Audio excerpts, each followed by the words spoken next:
what, 16th century monk who somehow or other got this idea that he could have a direct relationship with God. Huh? I mean, after all, Jesus had a direct relationship with God. Well, why can't we?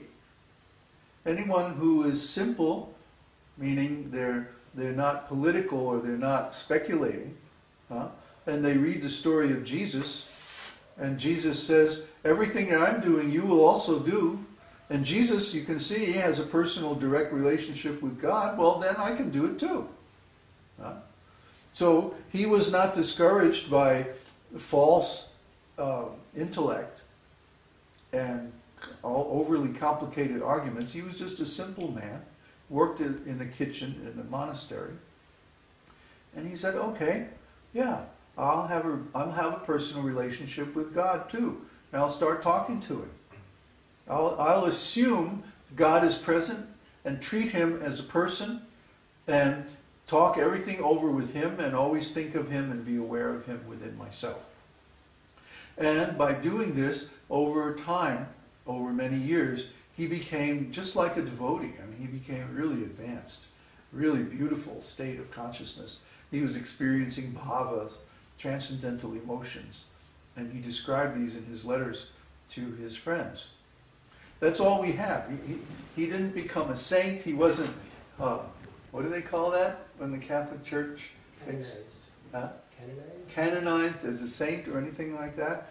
But we have his letters, and his letters show that he was a very wonderful saintly person. And how did he get that way? Just by wanting to. God responds when we approach him. He's not a dull stone. He's not out of touch with his creation. It's not that he doesn't care about us. He cares about us very personally, very intimately. He wants to be involved in our lives. And when we approach him about anything, it doesn't matter how small, how insignificant. We're already insignificant anyway. So if we approach him as a person and we want to have a nice relationship with him, he's certainly going to respond. That's his character. See, he says, there's a beautiful shloka in Ramayana where the brother of Ravana approaches him and says, I'm tired of my crazy brother. I want to surrender to you and be on your side. And all the other monkeys and the bears and all the other devotees of Ram are going, I don't know about this guy, you know. He's Ravana's brother. He's a demon. He's a Rakshasa. He has mystic powers. Maybe he's trying to deceive us. And Rama says, no, I'll accept him, because it is my principle that if someone surrenders unto me and says, even once, that I am your servant and I just want to take shelter of your lotus feet, that from that moment on I protect him in every way. This is a wonderful verse, wonderful shloka. And this is his character. Try to understand. He doesn't hold any grudge against anyone, even if they did wrong things in the past. As long as they have a true change of heart and they really decide to surrender unto him, he accepts them. He not only accepts them, he protects them like a friend. What is a friend for? Is when you go into some difficult situation, your friend is at your side and backing you up. That is what a friend is for. So the Lord is like a friend to all his devotees. And he's the best friend because his love, his affection is unconditional. We can all experience this by following his directions that are given in the scriptures. So I've given a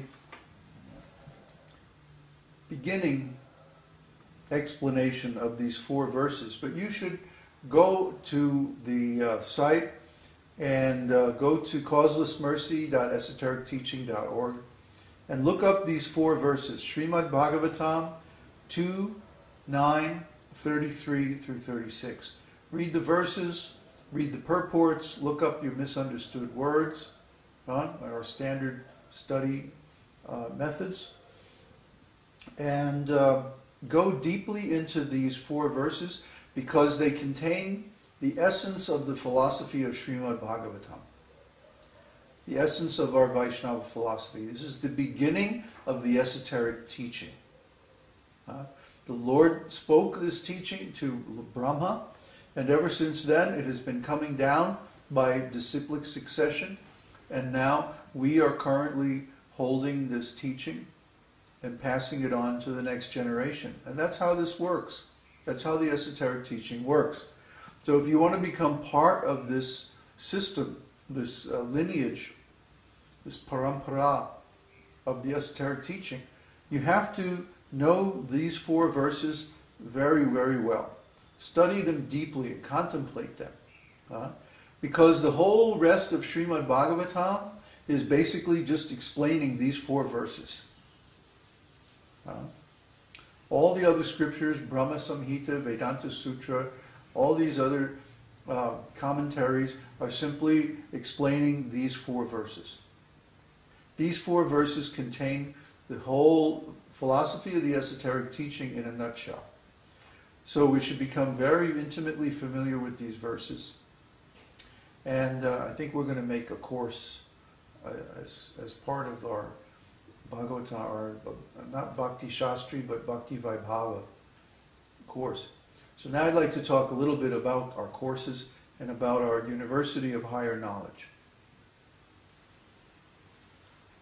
Because it seems like we're going into that subject anyway. You've all seen, if you've gone to our website recently, that we changed the name of the community forum to the University for Higher Knowledge. University of Higher Knowledge. So the esoteric teaching, University of Higher Knowledge, is part of our bridge community scheme. The idea is we want to make a spiritual community that will help people get over the difficult times between now and 2012. And between now and 2012 and a little bit after, there's going to be so much problems in the world because of the changes. The changes are due to the change in the time between the first part of the Kali Yuga, which is called the Kali Chakra of the Kali Yuga, and the next part of the Kali Yuga, which is called Satya Chakra. Now, Satya Chakra is really wonderful. First of all, it's 4 times as long as the Kali Chakra. So the Kali Chakra was about 5,000 years. The Satya Chakra is going to be about 20,000 years. And the first 10,000 years are going to be an increase of piety, an increase of purity in this world. These 10,000 years are known as the Golden Age of Lord Chaitanya. Lord Chaitanya appeared 500 years ago in Bengal, and he gave this philosophy of Achintya Bheda Abheda Tattva that we're just discussing. And this is the basic philosophy of the esoteric teaching. And we are also in the line coming from Lord Chaitanya, the disciplic lineage, the disciplic succession. And we teach this same philosophy and practice it, live it. So we want to make a community, so not just the monks, the brahmacharis, who are ready to surrender everything, but also family people and also other people who want to come from the outside and study, or even people who want to form their own communities based on the same or similar principles can come and study with us, and they can get all the knowledge they need, not only spiritual knowledge, but also the knowledge of how to manage a community, how to set things up economically, and so on and so forth. This is called the University of Higher Knowledge. And it's part of our bridge community.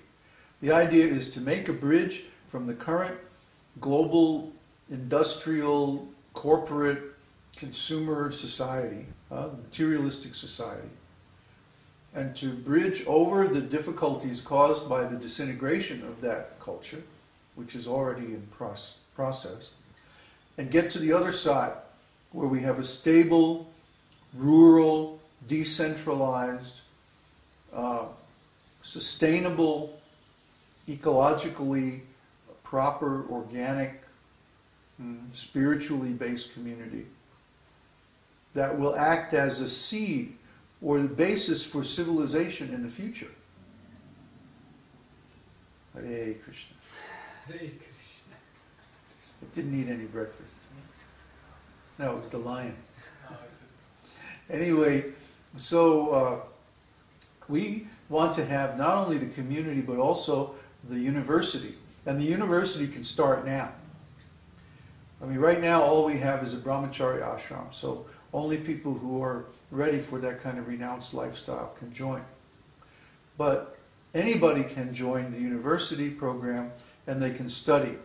And there are going to be 6 degrees that you can get from our university, 6 different majors. The first major is called Shudra Varna. Shudra Varna, and the title of the degree is Bhakta.